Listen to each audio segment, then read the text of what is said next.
Hi అండి. ఈ సమ్మర్‌లో ఎక్కువగా వచ్చే మామిడికాయలతో పుల్ల పుల్లగా మామిడికాయ పప్పుని ప్రిపేర్ చేసేసుకుందాం. చాలా టేస్టీగా ఉంటుంది. సింపుల్‌గా చేసేసుకోవచ్చు.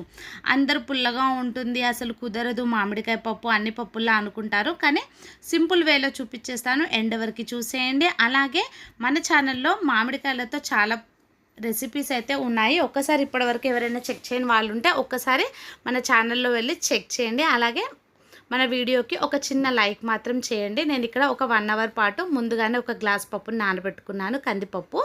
అలాగే ఒక పచ్చి పుల్లటి మామిడికాయని అయితే తీసుకున్నాను. పప్పు అనేది మనము ఒక గంట ముందు నానబెట్టుకుంటే గ్యాస్ ప్రాబ్లమ్స్ అనేవి రావు అంటారు. ఇది మీకు తెలుసా? అయితే ఆ విషయం పక్కన పెట్టేద్దాం. ఇప్పుడు నేను నానబెట్టిన పప్పును ప్రెషర్ కుక్కర్లో తీసుకున్నాను. ఒక గ్లాస్ పప్పుకి 2 గ్లాసుల వాటర్ యాడ్ చేసుకొని కొద్దిగా ఆయిల్ వేసుకుంటే మనకు పొంగదు అంటారు కదా, అందుకని కొద్దిగా ఆయిల్ వేసుకొని మూత పెట్టి ఒక 3-4 విజిల్స్ వచ్చే వరకు మనము పప్పును మెత్తగా ఉడికించుకుందాం. పప్పు ఉడికేలోపు మనం మామిడికాయని పీలప్ చేసేసుకొని సన్న సన్న ముక్కలుగా కట్ చేసుకొని తీసుకుందాం. ఈ పప్పుకి మామిడికాయ అనేది పుల్లగా ఉంటే టేస్ట్ అనేది బాగుంటుంది కాబట్టి పుల్లటి మామిడికాయని చూస్ చేసుకోండి. ఇక్కడ నాకైతే మామిడికాయలు చాలా పుల్లగా ఉన్నాయి. దాన్ని ఇలా ముక్కలుగా పీలప్ చేసేసి ముక్కలుగా కట్ చేసి తీసుకున్నాను. మామిడికాయతో పచ్చడి కానీ అలాగే మెంతి పెడితే కూడా చాలా టేస్టీగా ఉంది. ఆ వీడియోస్ కూడా మన ఛానల్లో ఉన్నాయి, ఒక్కసారి చెక్ చేయండి. చూసారు కదా, ఇలా పెద్ద పెద్ద సైజు ముక్కల్లాగా కట్ చేసి తీసేసుకోవాలి రెడీగా. తర్వాత ఒక ప్యాన్ తీసుకోండి. ప్యాన్ తీసుకొని అందులో ఒక టేబుల్ స్పూన్ వరకు ఆయిల్ని వేసి ఆయిల్ కొద్దిగా హీట్ ఎక్కిన తర్వాత పచ్చిమిర్చిని యాడ్ చేసుకోండి మధ్యలోకి చీల్చి. అలాగే మనం కట్ చేసి పెట్టుకున్న మామిడికాయ ముక్కలను మీకు ఎన్ని కావాలంటే అన్నీ యాడ్ చేసుకోండి.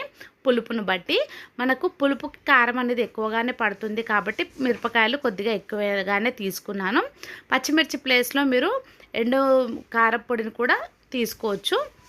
ఆయిల్లో ఒక 1/2 నిమిషం ఫ్రై చేసిన తర్వాత ఒక 1/2 గ్లాస్ వాటర్ని వేసి ముక్కలను కాస్త సాఫ్ట్గా మగ్గే వరకు మగ్గనివ్వాలి.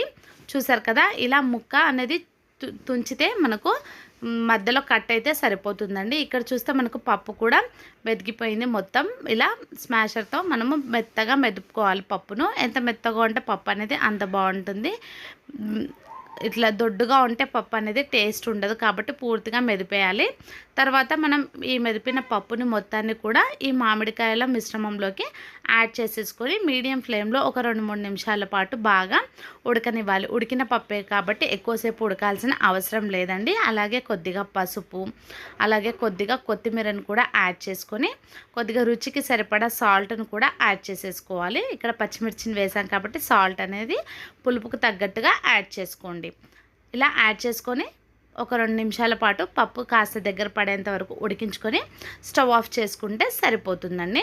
తర్వాత ఈ పప్పులోకి మనం పోపుని ప్రిపేర్ చేసుకుందాం. ఒక 2 టేబుల్ స్పూన్ల వరకు ఆయిల్ని తీసుకొని అందులో ఒక 2-3 ఎండుమిర్చి, ఇక్కడ వెల్లుల్లిని క్రష్ చేసి వేస్తున్నాను. అల్లం వెల్లుల్లి పేస్ట్ కన్నా కూడా వెల్లుల్లి అనేది క్రష్ చేసి తీసుకుంటే టేస్ట్ బాగుంటుంది, ట్రై చేయండి.